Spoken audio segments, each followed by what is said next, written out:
In three. Wait, hold on. We're gonna start recording in three, two. Hey, Zanya. So talk to us about uncommon marketing methods. Tell me one or a couple tactics or strategies that will help bring in new patients. I love this topic, Michael. So I just got to tell you, one of the favorite parts of my job that I absolutely love and I have loved for many, many years is that we get to talk to so many doctors and they give us all these little secrets about the things that they do. And every time I'm like, that's a great idea. I'm writing that one down. I got to tell somebody else about it. So I have like this giant clearinghouse of super cool, interesting, unusual marketing ideas. And the best part about this is almost all of them are essentially free or very low cost, and your team can do them. You don't have to pay anybody to do them. And Hmm. that's the best kind of marketing, right? Yeah, yeah, awesome. All right. So, one that I've been talking to a lot of people about lately is, and this is a really good thing for kind of end of year. Grab your iPhone, put it on a tripod, and doctors, you're going to want to record a little 30-second video. It's going to feel very personal. It does not need to be super polished. It should say something along the lines of like, hey, it's Dr. Winans. You and I, last time you were in here, we talked about some treatment that you needed to have done. Mhm. And it's really important for you to complete this treatment in order to prevent you from having more serious consequences down the road. I would love an opportunity to see how we can make this work for you. Call my front office. Let's get you scheduled. Some script along those lines. It can be generic enough. Basically, you can send it in text or email to anybody that has incomplete treatment. And there's something about that face-to-face contact that you see in a video that brings a little of what I call Catholic guilt into play versus like just a text message that you can ignore. But when you see somebody, it's really helpful. And you can do the exact same thing if your hygiene schedule's feeling a little empty. So as long as your patients see the same hygienist every time, if your hygienist is like, you could even make them personal if you wanted to, but like, hey, Joe, it's been 8 months since you've been in. We talked about the fact that your periodontal disease isn't going to cure itself. We need to get you in here. Anything like that is really going to connect with people, as opposed to this world of marketing automation that we live in now has gotten impersonal. So Mhm. going back to high touch versus high tech is the thing that's going to get noticed anymore. I like that. So So, that's number one. okay, okay, uh-huh. Well, what were you going to say? I wanted to ask you on the 30-second video, is this just for, so for example, we're not specifically saying any type of treatment like, hey, I know we discussed your root canal. It's just kind of like generic on unscheduled treatment. Absolutely. And the idea is that you're educating the patient as to the consequences of not completing what was diagnosed. And you can be as selective about it as you want. For example, you could pull a list of incomplete implant treatment codes.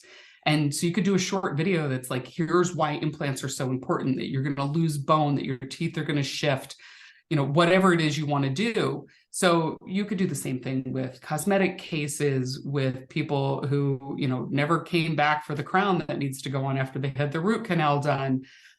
Be as specific as you want. Invisalign, you could say, you know what, we've got Invisalign Day coming up, and you're actually going to be able to save $750, but we only have so many reserved spots. I'd really like you to get it because you're already a patient in our practice. Give them something that's going to motivate them to take that next step, because they've been sitting on the fence about it for a reason, and you want to give them, just a little nudge to push them over the finish line. Okay, I like that. And that could be sent through text or email or anything like that. Yeah, text, email. I love backing things up with text only because the average email open rate is about 17% anymore. Mhm. And a lot of it just goes right in our spam box anyway. So text, until we are sick of text messages and it moves to something else, text is a really good way. I would probably do both of them. Okay, awesome. So what's number two? Number two, this is the simplest thing in the world, and we forget to do it. Mhm. The average practice, I get asked this all the time. How do I build my social media following? Well, like anything in life, you get what you give. So if you have got a list of 1,200, 1,500 active patients in your practice, it can be, frankly, a summer intern's job that you go find those patients on Instagram and Facebook. You friend them or follow them first. The vast majority of them are going to follow you back. So you can very quickly, very organically grow your following in a very short period of time. And that way, again, you're expressing interest first. They're going to want to reciprocate because it's just a nice thing to do. Or we're so used to, like, you see a follow back button and you just hit yes, yes, yes down the line. So you can grow yourself from, a sad little 100 or 200 followers on Instagram to 1,000 overnight with a little bit of effort. I mean, it does definitely take somebody looking those patients up, but simple thing to do to start to engage them. And then you got to put in like the fun, engaging content, but that's for another podcast. So do you recommend now in like these new patient forms or something like that, you ask like about their social media, like, hey, what's your social media or something like that, or no? You could absolutely ask what their social media handle is. I mean, I know on Instagram, obviously it's not always, it doesn't perfectly come up as somebody's name, but there's nothing that says you can't just literally go in the search bar and type in the name of a patient. So as long as you find the right patient, you should be able to recognize their face and just start following them. They're more than likely going to start to follow you back. And it just becomes a fast way to grow that following. But yeah. Or the other thing is, frankly, they're all sitting in the chair with their phone in their hands, like, right? Like you can barely do any work because they're staring at their phone. So, hey, while you're there, do me a favor, go to our Instagram page, follow us. Just the request itself is often all they need to be motivated to follow a little direction. They just need a call to action. Yeah, I like that one because I know a lot of the times maybe we might be like overthink it. We're like, oh boy, I asked them to follow. They're gonna be like, why is the dental office? We just shouldn't overthink it and just do it, kind of thing. And again, you just put yourself out there first. They will be much more likely to reciprocate. And it's not so much you asking them to do you a favor. You're expressing interest in them, which is kind of the whole purpose of social media. I like that. Yeah, put yourself out first. Okay, so that's the second one. Second one. Third one, these are things that get forgotten about now. So hopefully your audience knows I live in a somewhat small town. We live in a university town in Pennsylvania called Lewisburg. It's home to a really nice university, Bucknell University. It's kind of considered a private Ivy on the East Coast. Well, I guarantee you that every single one of those kids away from home, they need a dentist. And mom and dad don't always get them in when they're home for a little bit of a break. I mean, I tell you, my own kids, after 1 year away at school, they had their own places. So they needed a local dentist that was near them where they were going to school. So if you can connect with the health center and get your name on their short list, and they're looking for people that they trust to refer, because it puts the university's reputation at stake when they make a referral. So you've got to be willing to take, those kind of kids in.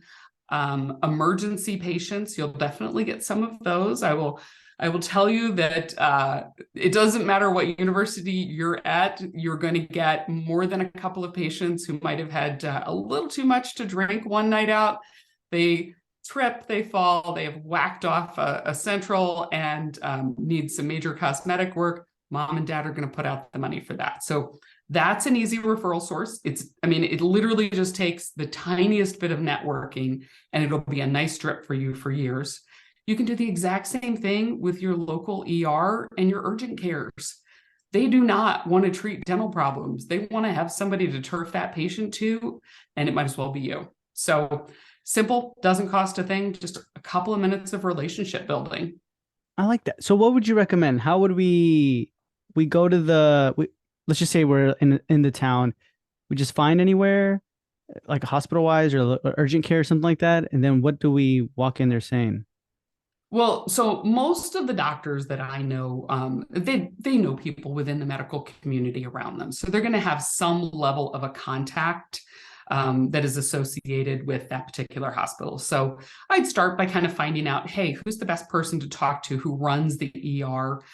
so that I can help your patients out. When you get a patient in with dental trauma or, a dental issue, you can make sure that this ER knows that you're not taking Medicaid patients or whatever your limitations are, but just sort of get to know who that contact is, get an introduction. I wouldn't just walk into the ER and say, hey, can you add my name to the list? Yeah. So it's a little bit more about networking.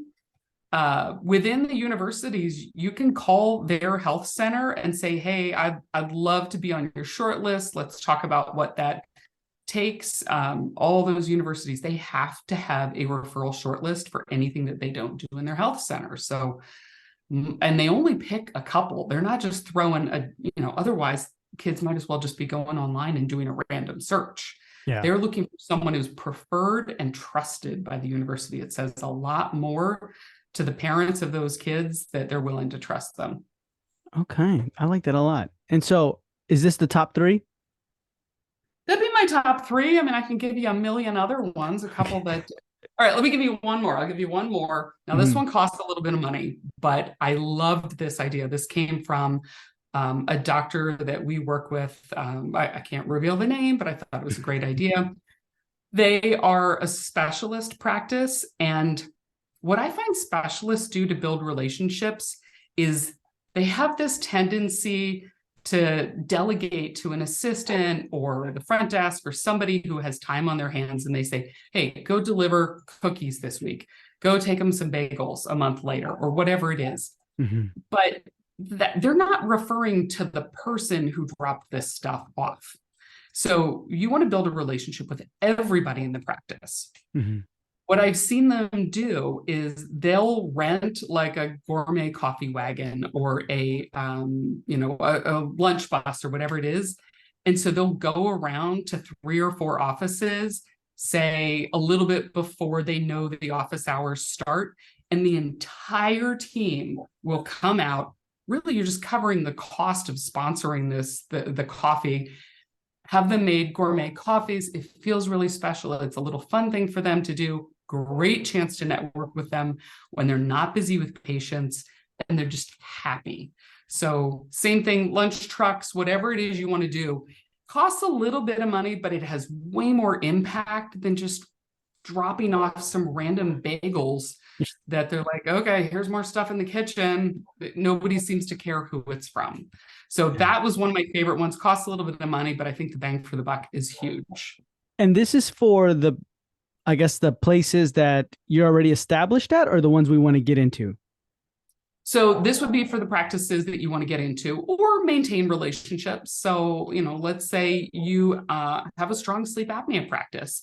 Maybe you are going to the GPs in the area, not GP dentists, but even just general practitioner physicians. You could go to any, a cardiologist in the area or pulmonologist or whoever it is that you wanted to go to. So you can get creative with that targeting. You do that once a month, you're going to get a great reputation in town as being like the go-to doctor because you really take care of people. You go above and beyond. And that is memorable. I mean, have you ever heard of a doctor who's done that? No, I haven't, but it's brilliant though. I'm thinking like, really? How would I approach it? Like, let's just say there's a practice and I'm like a pediatric practice, right? And I'm going across and I'm like, I want to give you guys coffee, or how do you recommend we approach it? I would totally call ahead, give them a couple of days heads up and say, hey guys, we are sponsoring a gourmet coffee wagon that's going to come around. I wanted to find a time when the whole team's going to be there, but you're not going to be busy with patients. What's best for you? So if you give them a little heads up, it builds the excitement. It's kind of fun. Frankly, you'll have team members fighting to work that day, or they'll just sort of sneak in so they can grab a coffee for themselves.